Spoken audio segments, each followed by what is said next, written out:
everyone, I'm here with a bit of ranty video, which I don't usually do, but I'm gonna do it today because I feel like I just need to talk to people about this. I feel like we're all friends, so I don't need you to fix it. I'm just gonna vent for a little while and sort out my thoughts about this. So first of all, I have some good news. I got myself a new tripod with a ring light, which you can see there. I'm gonna have to do something about that. But for now, let's just pretend it's not there. I had my tripod, which I've had for a long time, and was on its last legs, finally give up and break. And so I invested in a new stand with a light, and I'm so happy with it. So that is definitely the good news. But I'm here today to talk about TikTok and in particular Witchtok. So Witchtok's kind of like the nickname for the people doing witchy type videos on TikTok. If you're not on TikTok, it has short videos. They're anywhere from 15 to 60 seconds. So they're great for like short little fun things, but they're not good for going into in-depth information. And this is where we get into some problems. Yes. So I started Witchtok like I said, two months ago, and I started by just sort of watching videos before I jumped in, and I started making videos. And then one of my videos, it was about candle colors, kind of blew up a bit, and I gained some followers, which apparently the algorithm does. It picks one of your videos and pushes it out there, and this encourages you to keep creating.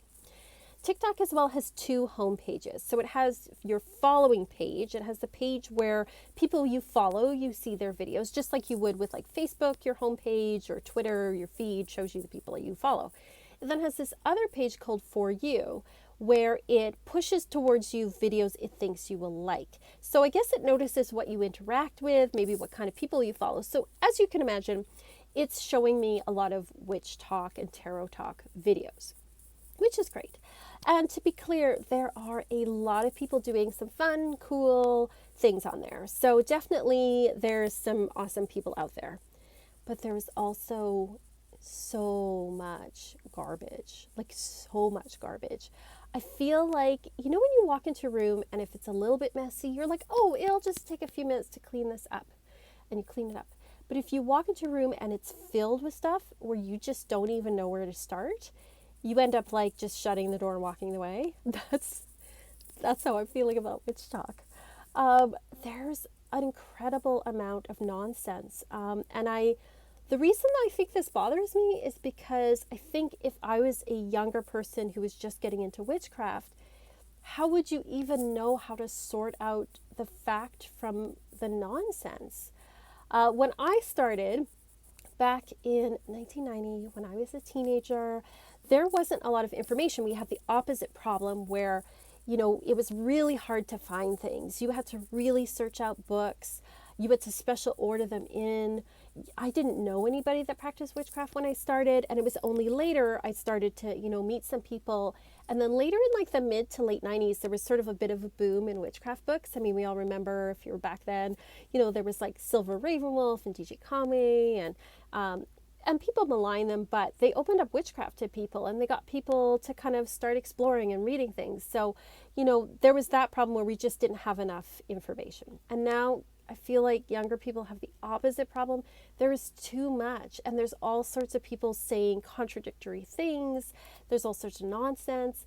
And the problem with TikTok too is because they're such short videos, there's not a lot of context for what people are talking about, and you can't go into depth. And if all you're using for inspiration or to do research is TikTok, you're not going to get good info. You're not going to get in-depth info. So I'm going to talk about some of the problems I'm seeing.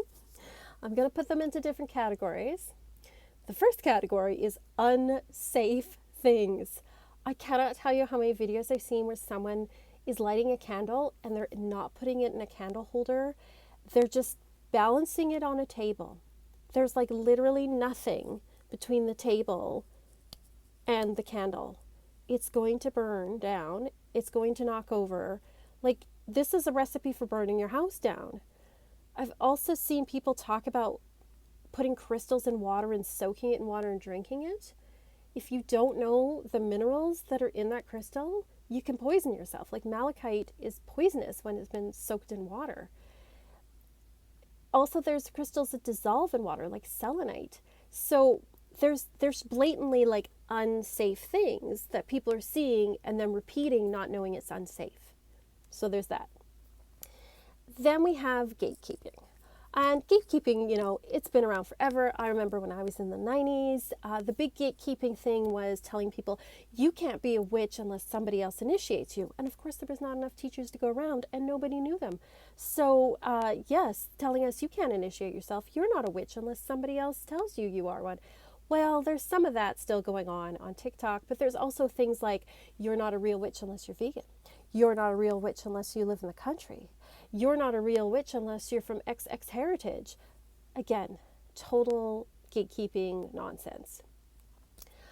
There's also people who have high priestess disease. This is what we used to call it anyway, where someone's read one book and they think they know everything, or they've been practicing for 2 months. They saw 3 videos on TikTok and now they're the expert. And then we have the opposite problem where we have adults shaming children. I'm not even kidding you. There was a young lady who had, she had made a bottle, like a witch's bottle, and then she sealed it with glue. And there were adults shaming this child because she didn't use wax. I don't even know what to say about that. I mean, we all started somewhere, and also you use what you have. You're not always going to have fancy ingredients. That's what witches do. We use what we have. We use the ingredients we have around the house. Like, what's wrong with you for shaming a child? So some of these videos, I'm not going to show you examples because I'm not here to like shame any particular people. I'm just very generally talking about some of the problems that I'm seeing going on TikTok. So we have that. We have people shaming people who are new. You're just going to drive people away. I don't even know where to start with that. But there's also things as well where people are kind of taking something that is common, like they getting away from common sense. So for example, there's a whole drama thing going on about what's called closed practices. Now, common sense tells you don't claim to be a voodoo practitioner unless you've actually been trained in that practice. Don't claim to be a Native American shaman unless you've actually been trained in that area. That to me is just general common sense. But then we have people saying that there's practices that are closed that are clearly not. For example, tarot. There's people claiming tarot is a closed practice, and unless you're Romani, you can't read tarot cards. Romani didn't invent tarot. Tarot's a European card game that later became a form of divination in the 1700s. It was a parlor game, and then it's kind of gone on from there. And there's even been response videos from people who are actually Romani saying, I don't know what you're talking about. It's clearly not. I've heard people say astrology is a closed practice, which I don't even know how that's possible. But it's sort of like in the race to appear enlightened, they're going into these weird territories that I don't even know how they got there. There's also people claiming that certain types of spells or ingredients are closed to you. Now, again, let's use our common sense. For example, bald eagle feathers in most parts of North America are illegal to own unless you have a special permit or you are Indigenous. Common sense. Common sense tells you white sage is under threat. Maybe use garden sage instead. Common sense. Palo Santo. Now, I'm not an expert on this one. I looked up a few things about it, and there are some issues in some areas with harvesting from those trees.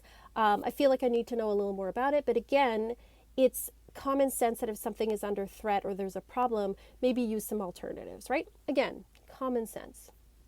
Then I see people saying candles are a closed practice because voodoo practitioners use them. So does all sorts of other people. How does that make that closed? I don't understand. People saying, oh, you can't use honey, you can't use bottles. Again, these have been used across all sorts of different cultures and different types of folk magic. So I feel like, in the race to not, like people want to, obviously there's people who, you don't want to culturally appropriate or be disrespectful or claim you're something that you're not. And again, I think that's just common sense. it's like they're closing everything, or they're making everything into like a closed practice, which is crazy. And it's usually, I think, very well meaning younger people. I usually see people in their early 20s that are claiming these kind of things, and it's just really weird. The other thing I'm seeing is people saying, oh, you can't read this witchcraft book by this author because they did bad thing X. They said this bad thing. Okay. Again, use your common sense. You can take what works for you and leave the rest. Also, I think that using 2021 standards to judge a book written, maybe in the early 1900s or even in the 1960s isn't fair. 30 years from now, there's going to be different morals where we might judge things we say now. So you can still read a book and say, I don't agree with that. I don't agree with X, or I don't agree with this person's particular point of view on X, and still take what's good from it and still take what works for you. It's like this very black and white thinking where people can't hold these two thoughts in their mind at the same time. And so they're not allowing themselves to learn from the people from the past. And they're not, I think that's just, I don't know. I just think, can't we hold two thoughts at the same time, people? I don't understand this. And then there's people going overboard with what magical, like what crystals and herbs can do for you. I totally believe in woo things, or I wouldn't be here. But I also believe in common sense, and I also believe in science. People that are telling you to throw out your medications and to just use this herb or this stone, I'm sorry, you know what? Listen to your doctor. Science is real. Medicine is real. Don't do that. That person, just don't. And then we have people claiming, there's the Moldavite videos. Moldavite is a crystal that is only found in a very specific part of Central Europe because it was created when a meteorite crashed into the earth millions of years ago. So it's only found in that area. It's like a green translucent, like a dark green translucent stone. It is extremely expensive because there's only so much of it in the world, and it's all been mined out pretty much. So for example, I went and looked up online to a reputable dealer in my area that I know sources their products. A tiny piece of Moldavite was $280, like a tiny piece, because it's rare. So then I see people online, again, usually people in their 20s, with a chunk this big, which would have cost them a fortune, wearing it, which I think is probably fake if you're wearing a chunk that's big. It's probably colored glass, or it's malachite, claiming that the crystal has ruined their lives. Now, crystals have subtle energy to them, and one of the properties of Moldavite is it does help you to transform your life and get rid of negativity. But there are people weeping and saying that they lost their job, they got kicked out of school, all these other things because of this Moldavite. No, honey, I'm sorry, it's you that did that. It's not the stone. So ridiculous things like that. I've also seen somebody they were burning a 50-year-old Ouija board that the grandma had asked them to dispose of. Now, it's not that video that's the issue. It's the reaction videos where people are claiming, you're going to be possessed. Oh my God, don't do that. It's a piece of cardboard with some letters on it, people. So it's like this dramatic overreaction to things that I'm seeing. That is just some of the problems. That is just some of the problems I'm seeing on Witchtok.